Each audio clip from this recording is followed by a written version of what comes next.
We've all been there. You slide into the driver's seat of your Hyundai, a machine representing decades of engineering genius, and are greeted by an unwelcoming chime. A constellation of warning lights glows ominously on the dash. Your stomach sinks. Visions of diagnostic fees, hourly labor rates, and bewildering service invoices dancing in your head. You reach for the phone to call the dealership, and after a simple diagnosis, you're immediately handed a $1,500 bill to fix a couple of non-existent problems. But wait, what if I told you the solution isn't a mechanic's invoice, but a simple universal trick that costs absolutely nothing and can fix pretty much any Hyundai problem? Mechanics might hate these simple reset tricks because it means you get to escape thousands of dollars in unnecessary bills. These aren't temporary fixes. I know this because I've used them. Stick around because these 8 secrets means your mechanics no longer get the chance to separate you from your hard-earned money with unnecessary repairs. Let's get started, shall we? Reset Trick 1. The Frozen Infotainment System. The infotainment system is the command center of your modern driving experience. It's your navigator, your DJ, your communicator. So when it freezes, becoming an unresponsive touchscreen tomb stuck on a boot-up logo or emitting an eerie silence from its speakers, it feels like a central part of your car has suffered a stroke. You press buttons, you plead, but nothing. The backup camera won't engage, your hands-free calls are impossible, and your road trip playlist is trapped in digital limbo.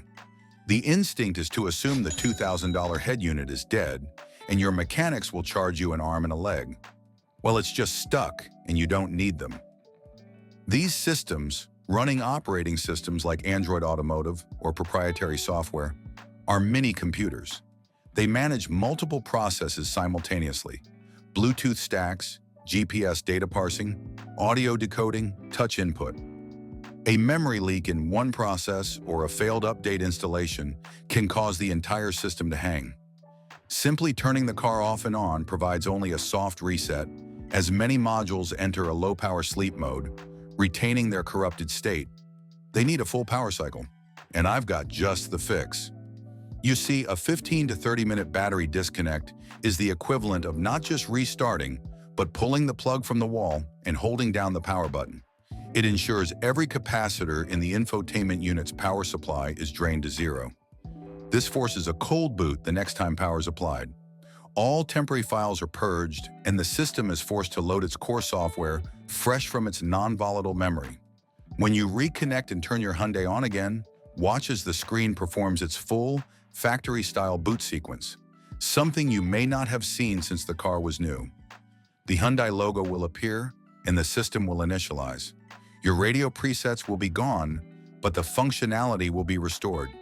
You've just avoided a dealership visit where the likely first step would have been a $200 software reflash, which is essentially what you just did for free. You're welcome. Reset Trick 2. The Warning Light Extravaganza. There are few sights more disconcerting to a driver than a dashboard ablaze with warnings. The amber glow of the ABS, ESC, and traction control lights. The red alarm of the airbag light. The persistent yellow of the TPMS, all illuminating, and with them, your anxiety is illuminated as well. You've checked the brakes, the tires are fine, and no crashes have occurred. These are phantom errors, digital ghosts haunting the CAN bus network. Well, they indicate the computers are talking. Unfortunately, they're speaking nonsense to each other. How about a deep dive? Your car's ECUs are in constant conversation. The ABS module talks to the engine control module to manage traction. The airbag control unit communicates with the seat occupancy sensors. If one module, say the one for the electronic parking brake, has a minor internal glitch and sends out a corrupted data packet, it can confuse every other module that listens to that data stream. They log a communication error with the offending module, and your dashboard lights up accordingly. A standard OBD2 scanner might show a slew of U-Series codes, pointing to the network, not the components. Here's a fix that won't cost you a dime. The battery reset is the ultimate network administrator. By cutting power to every single module simultaneously, you end all conversations. When power returns, Each module goes through its power-on self-test, then slowly, in a specific order, rejoins the network. They reintroduce themselves with clean data, re-establishing protocols. The corrupt data packet is flushed from the system's memory, allowing normal, sane communication to resume. Post-reset, start the engine. You'll see all the lights initially, but as the system check completes, often within seconds of driving, watch as the ghosts haunting your Hyundai's computers vanish one by one. The system confirms each component is physically present and communicating clearly, and extinguishes the false alarms. If a specific, singular light remains, like the ABS light, then you likely have a genuine fault with that component. But the carnival of lights? That's almost always a network reset fix. Reset trick 3, the power window and door lock problem. You press the switch to raise your driver's window with the convenient one-touch auto-up feature, only to see it climb an inch and immediately retreat back down. Or it stops halfway, refusing to go further. Meanwhile, your door locks might start acting possessed as well, locking and unlocking randomly, or refusing commands from the master switch. These systems have forgotten their parameters. They rely on precise calibration, knowing exactly where the top and bottom of the window track are and the state of each door latch. Before handing out a fix, you should understand how your Hyundai ticks. Here's the thing. The body control module is the conductor of this symphony of convenience. It remembers the window positions by counting pulses from a small motor encoder. A power glitch, a dead battery replacement, or a software hiccup can corrupt this count. The window thinks an obstacle, like a child's arm, is in the way when it hits the stored top position, triggering the auto-reverse safety feature. Similarly, the logic for the central locking system can get stuck in a loop. Fortunately, the fix for this will cost you absolutely nothing but a bit of your time. While each window has a manual relearn procedure, usually holding the switch in the up position for several seconds after closing, this procedure often fails if the BCM's base state is corrupted. The battery reset clears the BCM's faulty memory entirely. When you reconnect, the BCM is in a default learn mode. Now, when you perform the manual relearn procedure, it's writing to a clean slate, not trying to overwrite corrupted data. After the reset, you must reprogram each window. With the ignition on, roll each window all the way down, then hold the switch down for 5 seconds. Then roll it all the way up and hold the switch up for 5 seconds. You should hear a soft click or see the auto function reactivate. Perform this on all 4 windows. Your doors and windows will now obey like well-trained soldiers. Their memory has been fully restored. Reset trick 4, the key fob and ignition problem. Out of the blue, your key fob, that magical pocket device, feels exiled. Pressing the buttons yields no response from the car, or the range is reduced to just a few feet. Perhaps the car intermittently fails to detect the smart key inside, forcing you to hold it against the start button. Or the push-button start system flashes a key not detected message while the key is plainly in your pocket. Have you been here before? Well, for starters, there's no need to panic. The secure, encrypted conversation between the fob and the car's receivers has only fallen out of sync. Passive keyless entry and start systems are in a constant, low-power dialogue. The car broadcasts a low-frequency signal. When the correct fob is nearby, it responds with a unique radio frequency ID code. If there's electromagnetic interference, a low fob battery, or a glitch in the car's receiver module, this handshake can fail. The system may desync as a security precaution, thinking someone is trying to relay or hack the signal. Resetting the car's entire network, including the smart key control module, forces it to clear any corrupted pairing tables or security flags. It's like rebooting your router when your phone won't connect to Wi-Fi. It gives the car's receiver a fresh chance to listen for the fob's signal and re-establish the trusted connection from a clean state. It's really that easy. After this hard reset, test the fob. You'll often find its range and responsiveness magically return. For a more complete fix, use the manual resync procedure found in your owner's manual. This often involves pressing the start button with the fob itself, or pressing specific buttons on the fob in sequence. This finalizes the repairing, making the relationship between car and key as strong as the day you drove it out the car dealership. Reset trick 5, the stubborn TPMS light. You've meticulously checked all 4 tires in the spare with a quality gauge. You've inflated them to the exact PSI listed on the driver's door jamb. You've driven for 20 miles at highway speed, the prescribed method for triggering a reset, and the damn yellow tire light still glows with mocking persistence. The sensors are fine, the tires are fine. But the tire pressure monitoring system module is stuck in an alert loop, refusing to acknowledge the good data it's obviously receiving. So what do you do next? Well, for one, don't go to the mechanics. I've got the fix right here. The TPMS module doesn't just read pressure, it expects to see a specific rotating ID from each sensor. If it loses communication with one during a battery change on the sensor itself, or from a severe glitch, it can get stuck trying to find that lost sensor, ignoring the others. Alternatively, it can have a stored fault in its memory that overrides the live sensor data. The battery reset wipes the TPMS module's short-term memory, including its alert state and any confusion about sensor IDs. When you drive off after the reset, the module awakens and begins a fresh scan for sensors. As it detects each one, it logs the new ID and pressure, and, assuming all are within spec, dutifully turns off the warning light. It's a forced amnesia that cures its stubbornness. After the reset, drive above 25 miles per hour for 10 to 15 minutes. Watch for the TPMS light to blink a few times, indicating it's learning, and then go out permanently. You've just bypassed the need for a dealership or tire shop to use an expensive TPMS trigger tool to manually wake and reset each sensor. A $50 to $100 service you perform for free. Reset trick 6. The laggy transmission. Your automatic transmission, once a model of smooth shifts, now behaves erratically. It hesitates before downshifting, slams into gear with a jarring thump, or seems to hunt endlessly between gears on the highway. It feels, for the lack of a better word, dumb.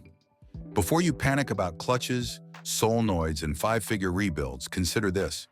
The transmission is physically fine, but its brain, the Transmission Control Module, TCM, is drunk on bad data. The good news is that you definitely don't need mechanics to deal with this. Modern Hyundais are adaptive. The TCM learns your driving style over thousands of miles, how aggressively you accelerate, how often you brake, your preferred cruising speed. It adjusts shift points, clutch engagement pressure, and torque converter lockup to match. If this adaptive memory becomes corrupted from a weak battery, a jump start, or software noise, it applies terrible lessons. It might think you're towing a heavy trailer all the time, causing sluggish shifts, or think you're a hyper-miler, causing frustrating hesitation. It's basically not thinking right, and that's easily fixable. The battery reset doesn't just clear engine codes, it clears the TCM's volatile adaptive memory. This forces the transmission to revert to its base, factory-programmed shift maps.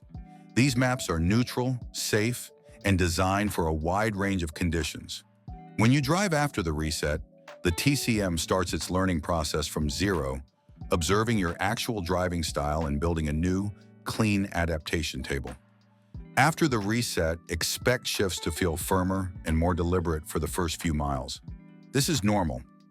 Drive a varied pattern for 20 to 30 minutes, some city stops, gentle acceleration, and steady highway cruising. This gives the TCM a rich data set to learn from. Often, the drunken behavior is completely cured as you've wiped its corrupted memory and allowed it to soberly relearn your habits. Reset trick 7. The erratic electronic power steering, MDPS. You notice the steering feels oddly heavy in parking lots, then artificially light on the highway, or a temporary red or yellow steering wheel warning light flashes on the dash before disappearing. The steering isn't broken, but it feels inconsistent and untrustworthy. This is the hallmark of the motor drive power steering, MDPS, system having an electronic identity crisis. It's lost its 0 point or is operating in a fault-induced limp mode. Unlike old hydraulic systems, MDPS uses an electric motor directly on the steering rack. A torque sensor on the steering column tells the MDPS control unit how much force you're applying, and the unit commands the motor to provide proportional assistance. This system is hypersensitive to voltage.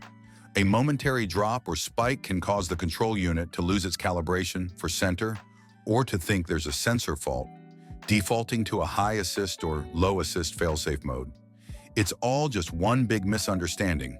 Oftentimes, a full power cycle via battery disconnect is the only way to ensure the MDPS control unit performs a full from zero recalibration. When power is restored, one of its first tasks is to find the steering angle sensor's true center point. It needs to see the steering wheel move to its mechanical limits to remap its internal parameters. After reconnecting the battery, with the engine running, turn the steering wheel slowly from full lock, left to full lock, right. You may hear a faint electronic whirring as it recalibrates. Do this a couple of times. The steering weight should normalize, feeling even, predictable, and appropriately assisted at all speeds. You've restored the vital feedback loop between your hands and the road. Reset Trick 8, the climate control and automatic defogger problem. Your automatic climate control seems to have a mind of its own. It blasts the AC on a cold morning, stubbornly refuses to switch to fresh air, or gets stuck on defrost, ignoring your direct commands to change modes. The system is clinging to a faulty input, perhaps from a sun load sensor, an ambient temperature sensor, or a corrupted logic loop in the HVAC control head itself. Your comfort is held hostage by a confused computer. Modern Hyundai climate systems are surprisingly complex. They don't just turn a compressor on and off. They consider cabin temperature, desired temperature, outside ambient temperature, solar intensity, and even humidity for automatic defogging. If the sun load sensor, for example, gets a crazy reading, perhaps from a reflection or an internal fault, it might tell the system the cabin is 120 degrees Fahrenheit, forcing maximum AC. Even if you override it, the underlying faulty data stream persists. Your mechanic will probably charge up to $200 for a diagnosis I've just revealed to you for free. And let's not even talk about the estimate to fix the problem. Truth is, you certainly don't need them to get your Hyundai running as good as new. The battery reset clears the fault state in the HVAC module and forces all connected sensors, the ambient air temperature sensor, the cabin temperature sensor, the sun load sensor, to wake up and send fresh data on the newly reset network. This breaks the cycle of the HVAC control unit acting on old bad information. It's like clearing the cache and cookies on a website that's displaying incorrectly.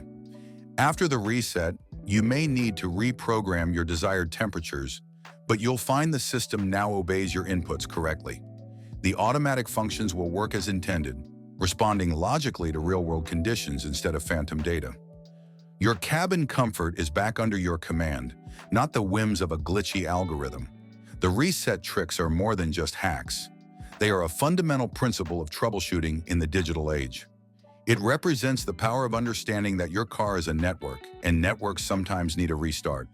While it will not fix worn parts, broken components, or serious accidents, it is the definitive first-line solution for a vast array of confusing, intermittent, and frustrating electronic glitches. Mechanics rely on systematic diagnosis, and for persistent or physical problems, they are essential.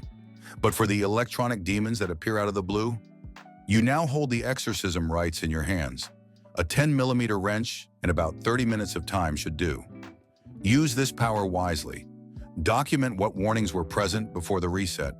If a problem returns repeatedly, it does indicate a deeper issue that requires professional diagnosis. But for that one-off, hair-pulling mystery, you are no longer at the mercy of the dashboard. Your wallet will thank you.